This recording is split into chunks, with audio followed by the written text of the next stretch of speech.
Баршаңызға сәлем, құрметті көрермендер, каналыма қош келдіңіздер. Бүгінгі видеода мини-лепешка дайындайтын боламыз. Ол үшін бізге керек заттың бәрі экран бетінде көрсетіліп тұр.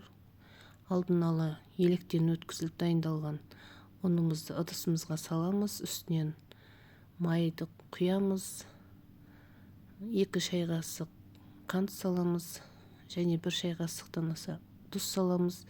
2 шай қасық құрғақ ашытқымызды салып, енді осының үстіне жылы суымызды құйып қамыр ашытатын боламыз.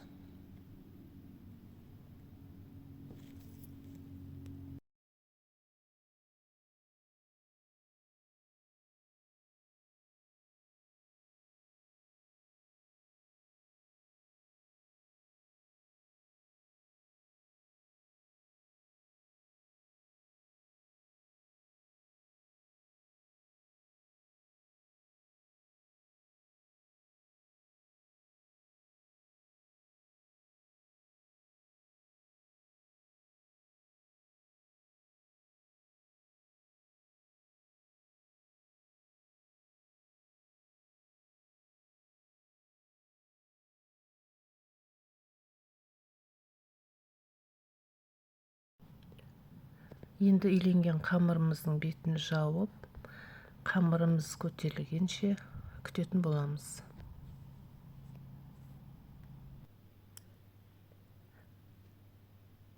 Міне қамырымыз ашып дайын тұр.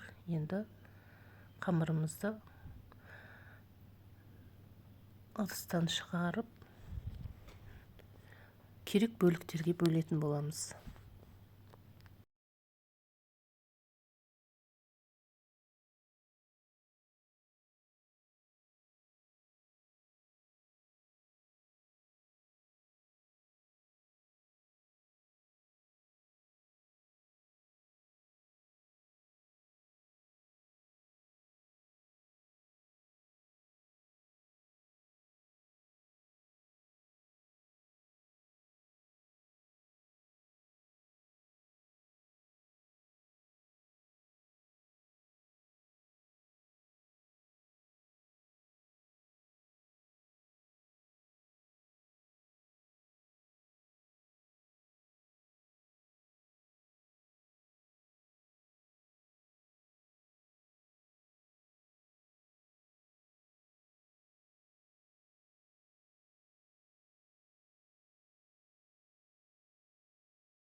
Қамырларымызды осындай бөліктерге бөліп, оның бетін целлофан мешокпен осылай жауып қойсаңыздар болады.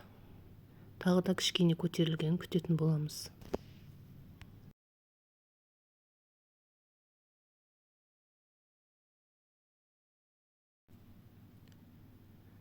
Енді лепешкаларымызды жасайтын боламыз. Жасамас бұрын қолымызды кішкене майлап аламыз. Сонымен осылай үстінен басып формаға келтіріп, лепешкамызды жасайтын боламыз.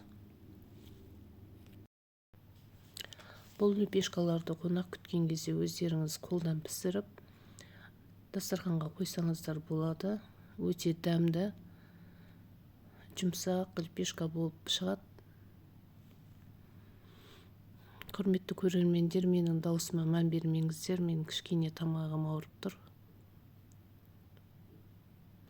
Нанымыздың бетіне себуге осындай ақ, қара және қоңыр күнжітті дайындап қойдым. Қазір себетін боламыз.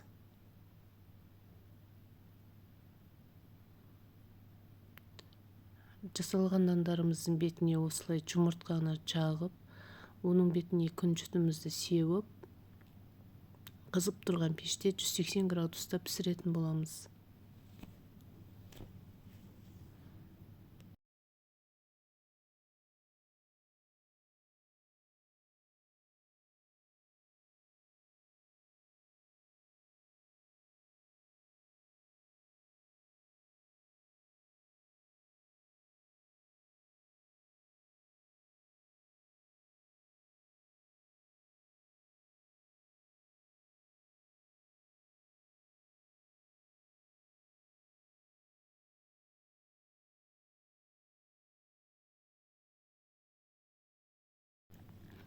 міне біздің нандарымыз шетінен пісіп дайын бола бастады. Бағасын өздеріңіз бере кетіңіздер. Каналыма тіркелмегендеріңіз болса тіркеліп, өз пікірлеріңізді қалдыра отырыңыздар. Менімен бірге болғандарыңызға көптен көп рахмет. Сау саламат болыңыздар. Назар қойып тыңдағандарыңызға көп рахмет.